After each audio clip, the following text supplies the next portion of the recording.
Alright, welcome back to Nick Lenz's Comic Corner, Classic Lesser Known Classics.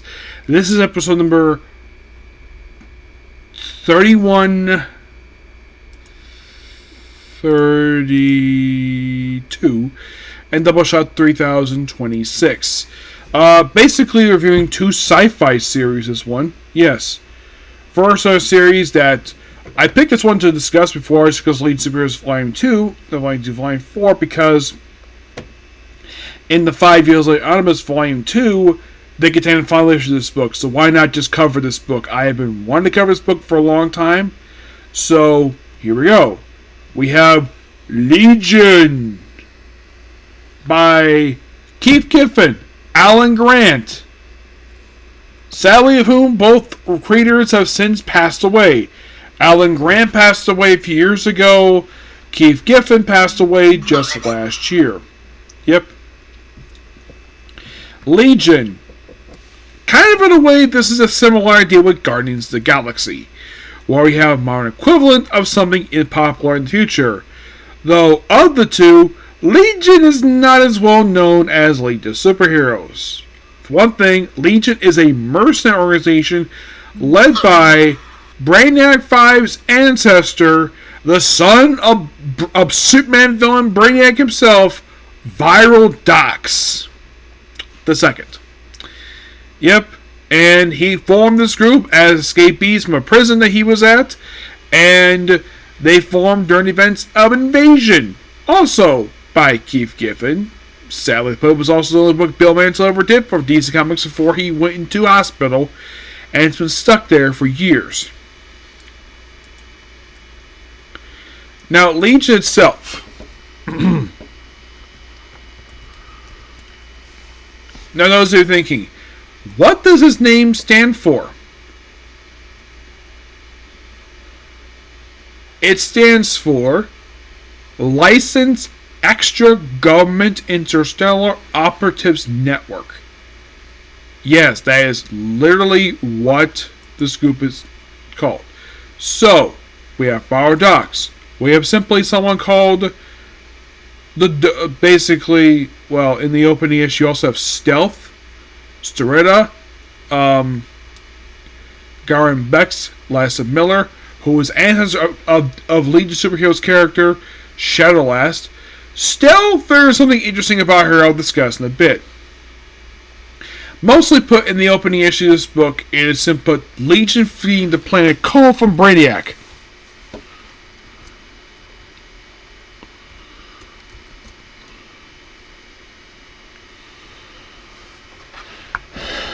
And this lasts for several issues.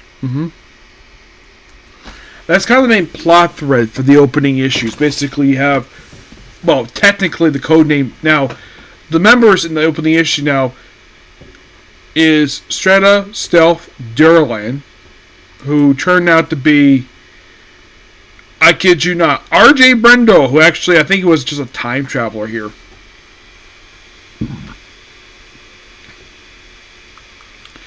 So,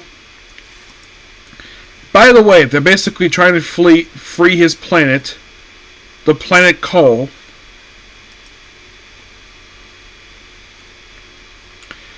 And if you're really curious, it is in this book for the first 4 issues of the series.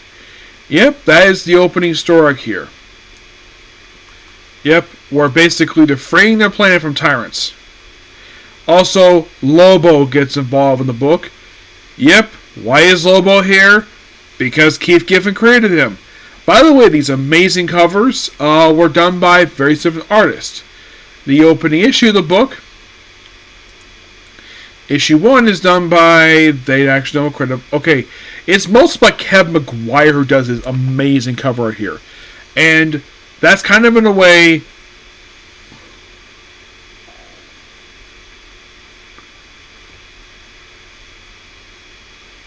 so it's basically them trying to fight their way through the forces of, well, Brainiac's people, and then pretty much basically Lobo becomes a loose associated character of Legion. We also debuted issue 5, a character by the name of Kant's Biz, a drug lord who is here for a couple issues. Yeah, they have to deal with him for a couple issues. He debuts issue 5, gets killed off the very next issue. Who kills him? Viral. Have to deal with him for a couple issues. And then comes a very weird issue. Yes. Simply put, Stealth has gone into heat, and she needs to mate with somebody. Who did she choose? Viral dogs, and it's implied Viral dies after having sex with her. Though he comes back later on, perfectly fine. And then she disappears briefly, then she disappears a little from the book. Yes.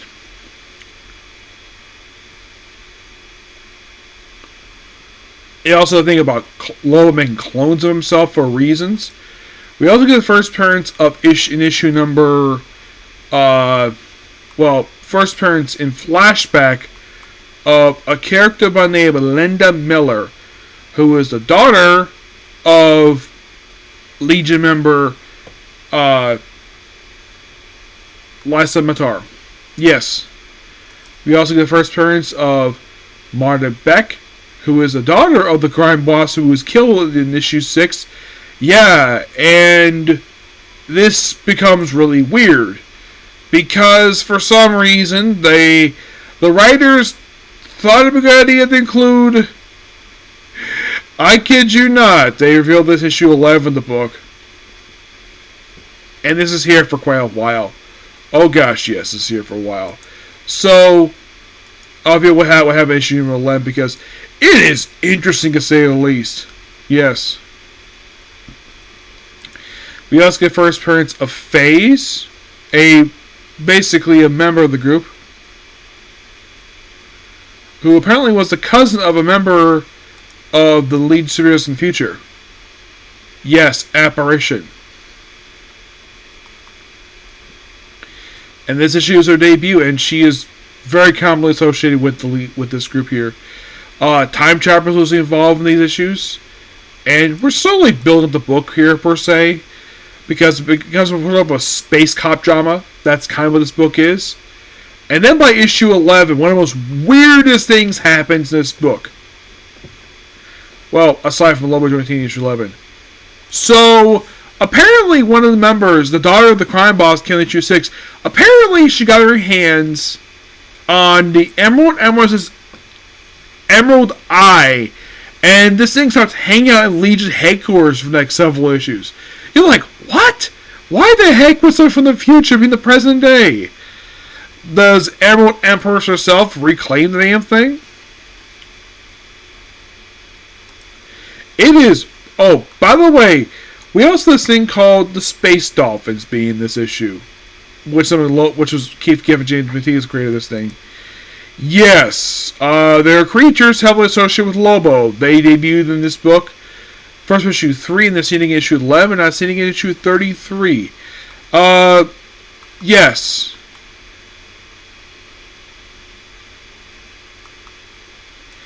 As for the Emerald Eye,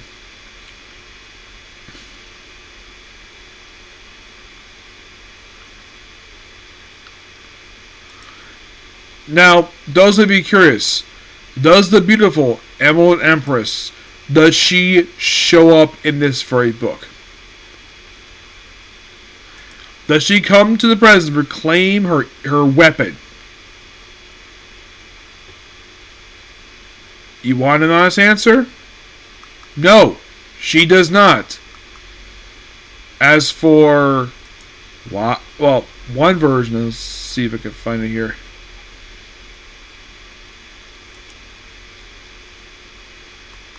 Do any of the members of the group? Any Emerald Nemesis, basically.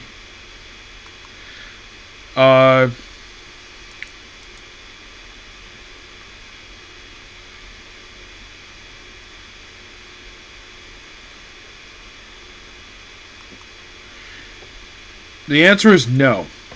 None do. As for why Emerald Empress is not claiming the damn thing in the book, I have no idea. Yeah. And a lot of this is simple also with a guy called Mr. Star, who was one of the computer tyrants Yeah, and they're kind of the main bad guys in this book. It's basically them versus these robots for a lot of this book. Until issue 15, and after that, they appear a few more times after that. Yeah, they're basically fighting them while doing stuff with their own headquarters. One point, Biodoc, when he does disappear, he does, like I said, he does apparently die, but he comes back. Thanks to the power of his father's technology. Oh yeah, the funny image of basically the cover issue number 13, you have Loba hanging on to the Emerald Eye, which is interesting. Yes. And you have, ooh, somebody's stealing a baby. In issue 14.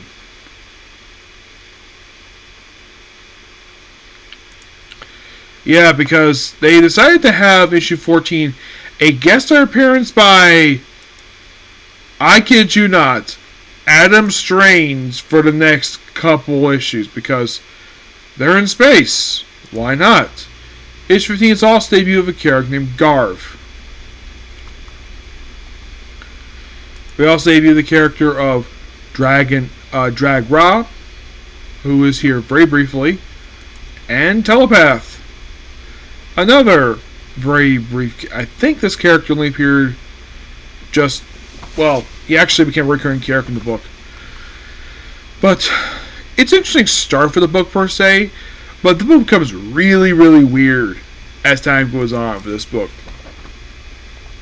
Also, for some reason, whatever year the book publishing, they have like the years published like it's part of some annual. But I'm gonna give the Legion issues 115 a 9 out of 10. Next up we have is the series Darkstars.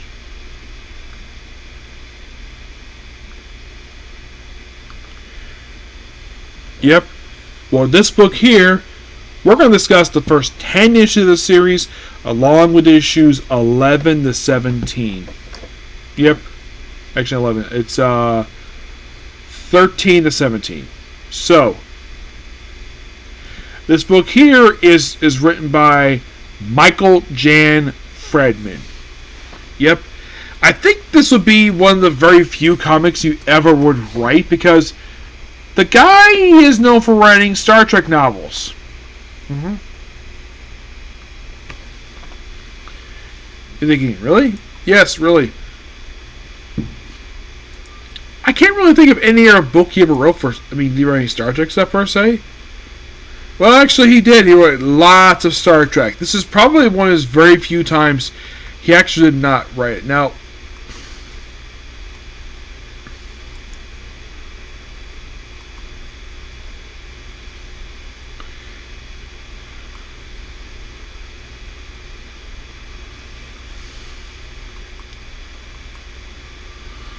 in the case of these issues in particular, why am I skipping 11 12? Because that's a Trinity crossover. Now, the first issue debuts the Darkstars themselves, which the members are Baron Carlos, Haven Jagger, Steel Pragus. You think about these suits, like, are they controlled by the controllers? No. The controllers, unlike in the post-Flashback continuity of this group, at first they have nothing to do with them at all. No. You're probably thinking, when did they start appearing in the book? They don't sophistically appear in the book in issue 4. They have very little presence in the book. Yep. So, this is a group that kind of fills in the gap of... Basically, this is sort of like Green Lanterns on Earth, in a way. But we have Larry Strom on the artwork here, with Scott Hanna on the inking here. Yes. So who they fight? A bunch of thieves. And this is like alien technology they're using as part of this group. And then they have a character named Joe Flint, Mo Douglas, and a single one-shot character. Joe Flint debuted in issue 1 and is here up until the final issue of the book. Yes. So, basically in issue 3 they battle the character Evil Star, a Green Lantern villain. Now, he becomes a quickly recurring villain for the opening issues, does not return again to issue number 36. And of course, they have to do with him while being on Earth. And they're based in Texas. Yep, they're based in Texas. Yep, that's... Yeah. I found this book quite interesting. And you probably think... And then we have issue 5. Oh, we have Hawkman and Hawkgirl show up. Except it's... Well, the JSA characters. Yep. This is probably during the short-lived Hawkman book. And they're here for a few issues. Mm-hmm. Yes. And then Joe Flynn quits the team because of stuff happening in the book. You gotta read the book to find out. Also, the book is, issue 7 is not done by the original artist. They replaced him with Travis Grant and Jim Ballant. Wait, Jim Ballant, the guy who did Catwoman? Yes, and you have Patrick Zurcher who did issue 8.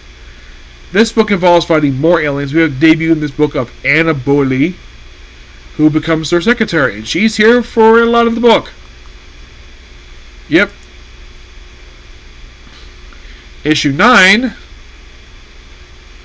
has them fighting more of these aliens on Earth. Issue 10 is noteworthy for having a very interesting... Of course, you have the character of Carla White, who debuted in issue 1. She joins the group officially with this issue. And then the issue ends with a very interesting ending, where the leader of Darkstars gives a phone call, and the book is continued in the pages of Trinity. A cross between this book, Green Lantern, and Legion, which we discussed already. Now skipping to issue 13 here,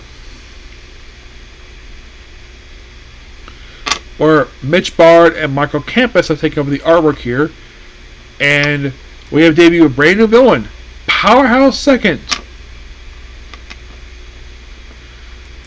who is just who's actually around here after this issue. He does not return until a little later in the book. Mm-hmm. Yes. And of course, a bit later on, they have to deal with a thief. Yes, a thief.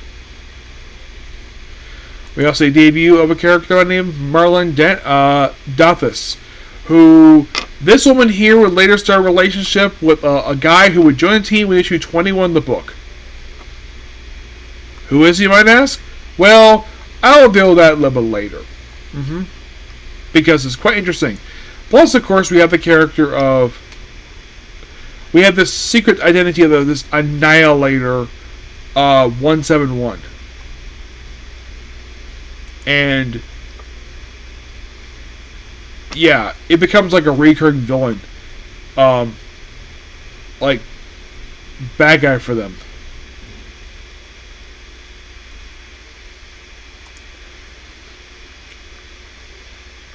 And then by issue...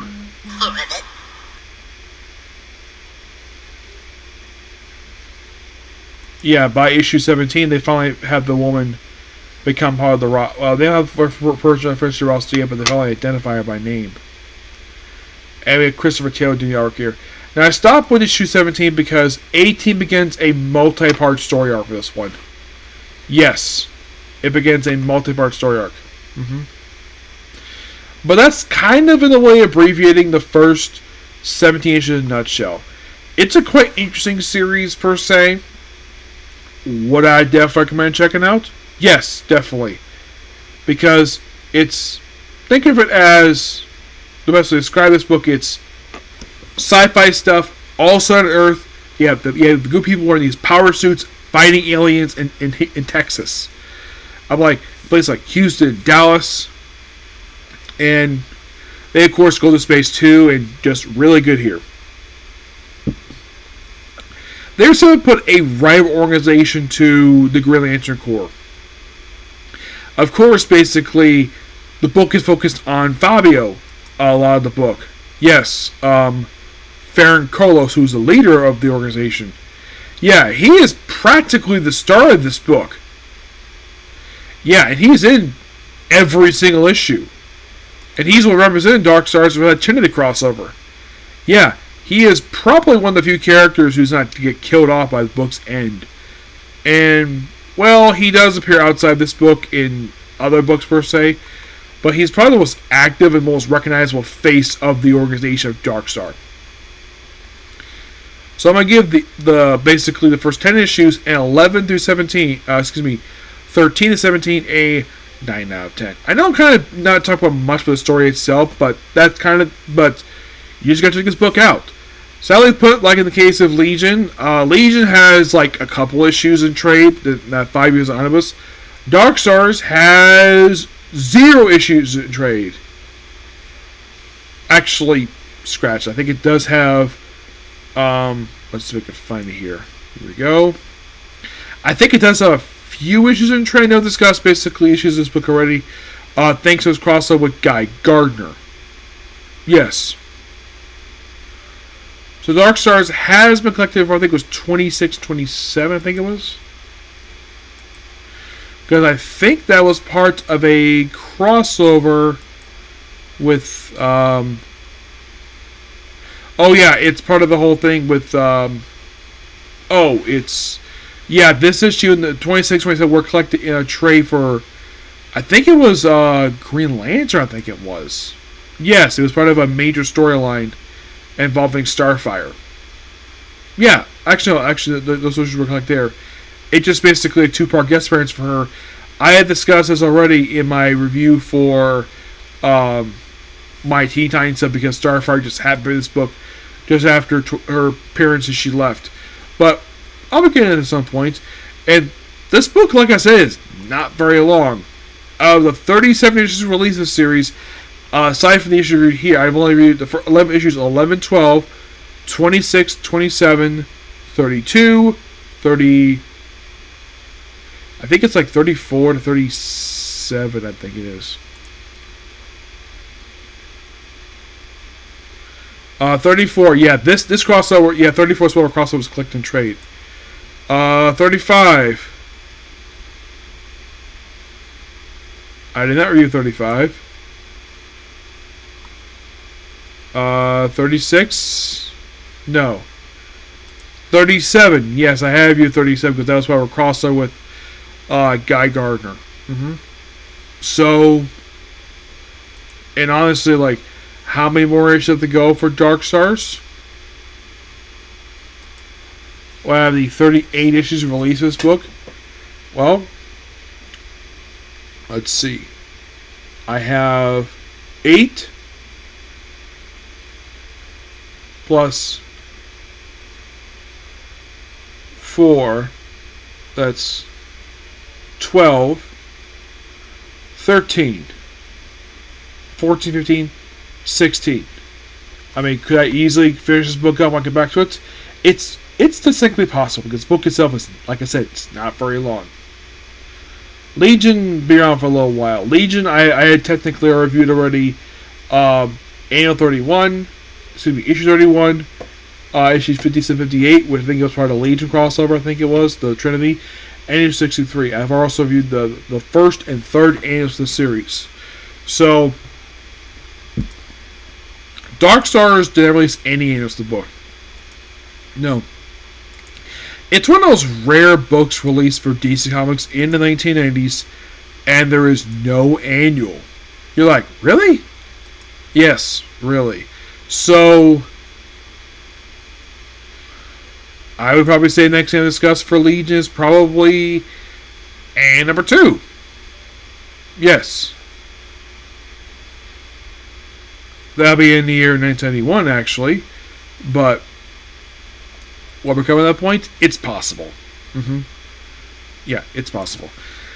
So yeah, that's a particular review. Please be sure to like, comment, subscribe, turn notifications. Next up we have is 100 Girlfriends. Okay, thanks, Phil. Bye.